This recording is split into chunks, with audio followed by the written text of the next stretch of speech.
April মাস থেকে রাজ্যে চালু হচ্ছে নয়া পাঠ্যক্রম। যদিও এদিন ইতোমধ্যে অনেক প্রশ্ন উঠতে শুরু করে দিয়েছে।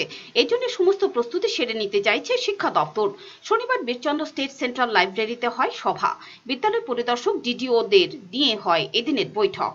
নতুন পাঠ্যক্রম চালুর সমস্ত বিষয় নিয়ে আলোচনা হয় সেখানে।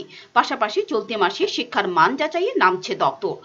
তৃতীয় থেকে অষ্টম শ্রেণী পর্যন্ত পড়ুয়াদের শিক্ষার মান খতিয়ে দেখার সিদ্ধান্ত নিয়েছে দপ্তর।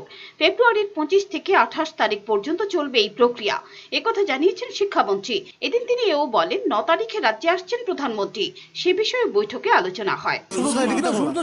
তোমরা আগে ঠিক করো, ইন্সপেক্টর অফ স্কুলস এবং ডিইও তাদের ডাকার উদ্দেশ্য আপনারা জানেন। এনসিইআরটি কারিকুলাম চালু হবে এপ্রিল থেকে।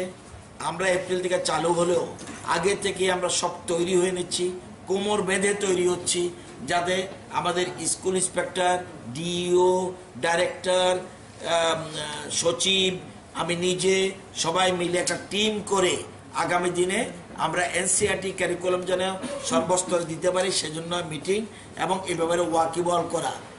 নতুন পাঠ্যক্রম চালুর পুরো প্রক্রিয়া নিয়ে ইতোমধ্যে উঠছে নানান প্রশ্ন।